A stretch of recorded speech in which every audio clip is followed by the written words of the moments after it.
আসসালামু আলাইকুম প্রিয় চাকরি প্রত্যাশী বন্ধুরা, দেখতে পাচ্ছেন Bangladesh housing building finance corporation 22/4/2025 তারিখে একটি নতুন সার্কুলার প্রকাশিত করেছে।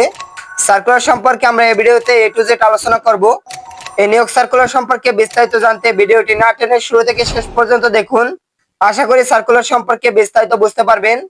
এখানে দেখতে পাচ্ছেন Bangladesh housing building finance corporation নিম্নবর্ণিত স্থায়ী পদে পূরণের লক্ষ্যে পদের পাশে বর্ণিত শর্ত সাপেক্ষে প্রকৃত বাংলাদেশী নাগরিকদের নিকট হতে এখানে দেখতে পাচ্ছেন একটি ওয়েবসাইট দেওয়া আছে। নির্ধারিত সময়ের ভিতরে ওয়েবসাইটের মাধ্যমে দরখাস্তের আহ্বান করা যাচ্ছে। অনলাইন ব্যতীত কোনোভাবে এখানে আবেদন করার কোনো সুযোগ নেই। এখানে দেখতে পাচ্ছেন একটি পদে 20 জন লোক নিয়োগ করা হবে। পদটির নাম হলো ডাটা এন্ট্রি অপারেটর, 16তম গ্রেডের চাকরি। এখানে বেতন প্রদান করা হবে 9,300 টাকা থেকে 22,490 টাকা। আবেদন করতে পারবেন এইচএসসি সমানের পরীক্ষায় উত্তীর্ণ হয়ে থাকলে এবং কম্পিউটার প্রশিক্ষণ প্রাপ্ত থাকতে হবে এবং কম্পিউটার টাইপিং এর গতি প্রতি মিনিটে বাংলা ও ইংরেজি যথাক্রমে 20 শব্দ থাকতে হবে। নিয়োগ সংক্রান্ত বিভিন্ন তথ্য এখানে দেখতে পাচ্ছেন, এখান থেকে বিস্তারিত দেখে নিতে পারবেন। সার্কুলার শুধুমাত্র বাংলাদেশি নাগরিকরা আবেদন করতে পারবেন। আবেদন করার জন্য 1 এপ্রিল 2025 তারিখে প্রার্থীদের সর্বনিম্ন বয়স 18 এবং সর্বোচ্চ 32 বছর পর্যন্ত আবেদন করা যাবে।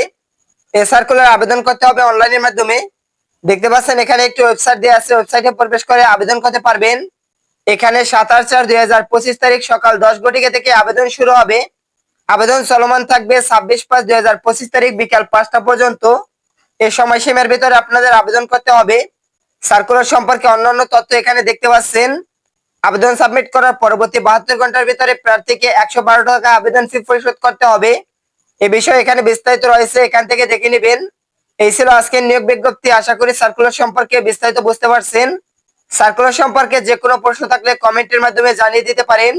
নিয়মিত সকল সরকারি বেসরকারি চাকরির খবর সবার আগে পেতে চ্যানেলটি সাবস্ক্রাইব করে পাশে থাকা বেল আইকনটি অল করে রাখুন। ধন্যবাদ সকলকে।